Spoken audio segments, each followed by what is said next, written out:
Again copy.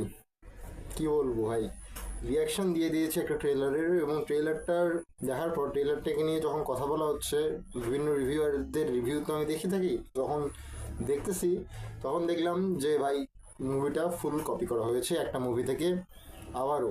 এবং এটা বলিউডের জন্য খুব দুঃখজনক যে আমির খানের মতো একজন স্টার, নাম নিয়ে ফেললাম সরি, প্রোডাকশন হাউস নিয়ে আসছেন, নিজের প্রোডাকশনে কাজ করছেন, কিন্তু তিনি যেই সময় নিয়ে আসতেছেন সেই সময় দরকার ছিল original type movie, like an action hero. আপনি আয়ুষ্মান খুরানার ওই মুভিটাকে তো জায়গায় দেওয়া হয়নি।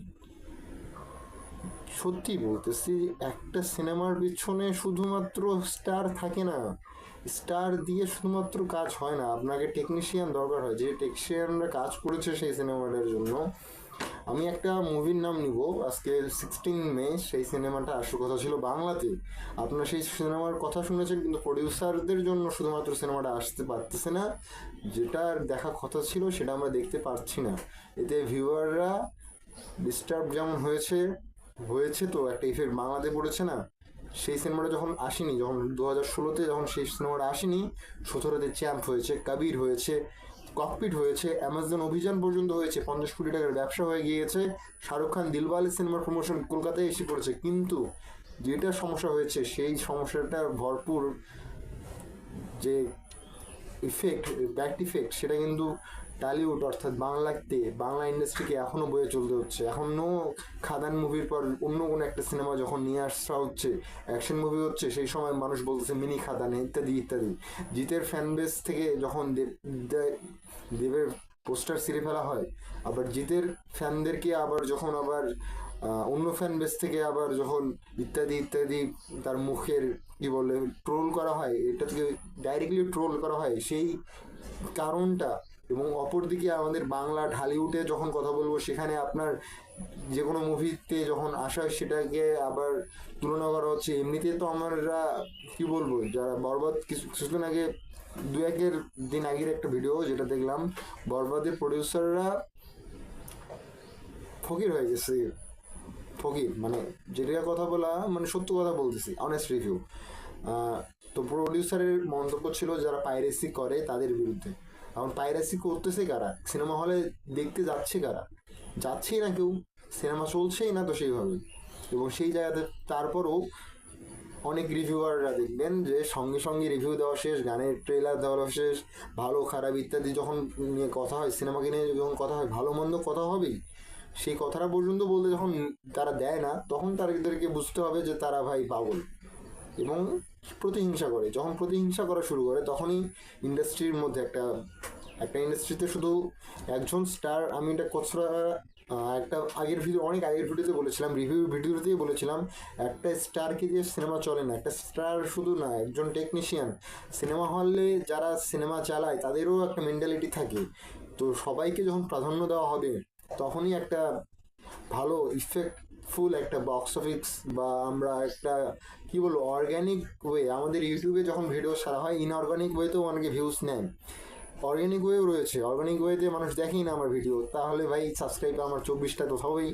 24 বছর ধরে ভিডিও বানাইলেও ওই 24টা সাবস্ক্রাইবেরই হবে। আপনারা সাবস্ক্রাইব করবেন না, লাইক ফলো দিবেন না, সেটা আপনাদের ব্যাপার। কিন্তু যে কথাগুলো বলতেছি সেটা আজকে বলতেছি, আজকে 16 মে, আজকের ভিডিও আমার ইউটিউবে যাবে এবং দেখবেন যে ইউটিউবের মধ্যে কেউ দেখেন, কিন্তু আমার মনে হবে যে যখন এটা 17 মে যাবে, আমার ফিলিংসটা লাইক এরকম। কারণ ইউটিউবে আমি আজ থেকে কাজ করছি না তো, 2018 সাল যখন আমি ক্লাস 5-এ ছিলাম, এবং এখন আমি ক্লাস 10-এ আছি, সেই সময় থেকে কাজ করছি। এবং ইউটিউবের সেরকমভাবে তো আমি কখনো বলিও না যে টেকনিশিয়ান, যে আমি ইউটিউবের অ্যালগরিদমকে বিট করতেছি ইত্যাদি ইত্যাদি কথা বলবেও না।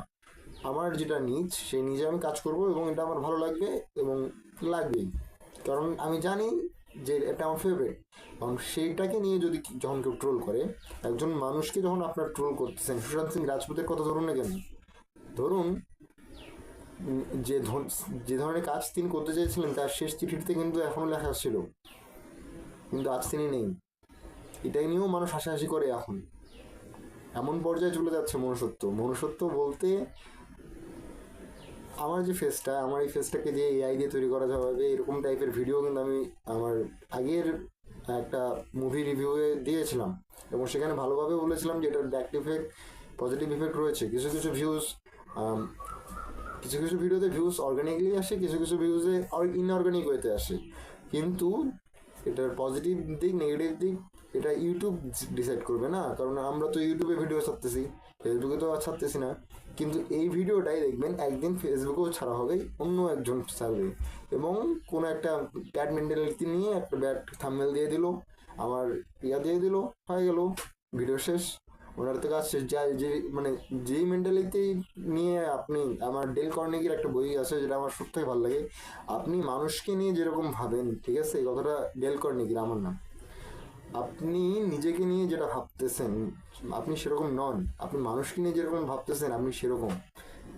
স্পষ্ট ভাষায় বলতেছি, কপি করা যদি বলিউড না ছাড়ে তাহলে ভাই বলিউড মুভি দেখা বাদ দিয়ে দিন। এর থেকে মাস মাস বেটার ফিল্ম বাংলাতে হচ্ছে, বাংলা সিনেমা দেখুন, বাংলাকে বাঁচুন, মানে বাংলাতে নিঃশ্বাস নিন। বাংলাতে অক্সিজেনের অভাব কখনো ঘটবে না, কারণ আমাদের সুন্দরবন রয়েছে, এবং সুন্দরবন নিয়ে সিনেমাও হয়েছে, সুন্দরবন অপারেশন ইত্যাদি। তো বাংলাতে বাঁচুন, বাংলাতে কথা বলুন, কারণ বাংলাভাষী আমরা যারা রয়েছি, আমি পরীক্ষা দিলাম, আমার শেষ পরীক্ষা ব্যাকরণ ছিল, ব্যাকরণের সবথেকে ইন্টারেস্টিং একটা বিষয়, একটা এমসিকিউ আসছে ব্যাকরণের। বাংলাভাষী জনসংখ্যা বর্তমানে 30 কোটির উপরে, কি আরও বেশি হতে পারে, এবং পৃথিবীর 6ষ্ঠতম ভাষা হিসেবে আমরা রয়েছি। তো সেদিক থেকে বাংলাতে রিভিউ দেওয়া মানে খারাপ কিছু না, বাংলাতে বলা খারাপ কিছু নয়।